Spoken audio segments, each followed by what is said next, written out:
Alam niyo ba, ang umuupa at may-ari ng paupahan ay dapat panatilihin ang panlabas ng kanilang ari-arian ayon sa kodigo ng munisipyo para maiwasan ang pagsiping may multa.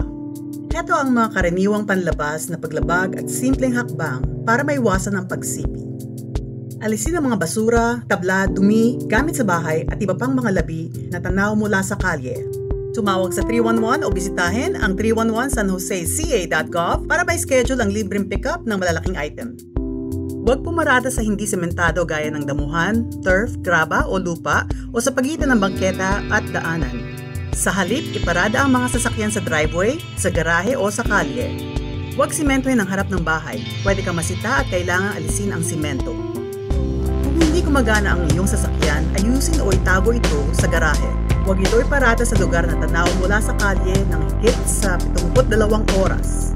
Itabi ito sa gilid ng bakuran o likod bahay na di tanaw mula sa kalye. Ibababa sa limang talampakan mula sa linya o ari-arian o bakod. Hindi nito pwedeng harangan ang akses sa bintana ng silid-hulugan. Ang sobrang laking vegetasyon ay isang panganib sa sunog, visual na balakid o pwedeng kumupkop ng mga daga. Ang damo sa iyong ari-arian ay panatiling mababa sa 12 pulgada ang taas. Alisin ang tuyo o patay na mga halaman. Alisin ang vandalismo sa iyong ari-arian, kabilang ang mga gusali, struktura, bakod, sasakyan at bangka. Para sa tulong, makakahanap ka ng mga tips sa bit.ly/sjremovegraffiti.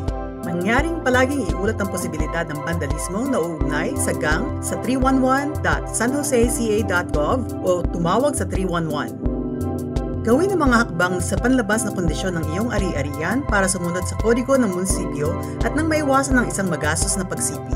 Salamat sa tulong na panatiling malinis, ligtas at masigla ang iyong kapitbahayan.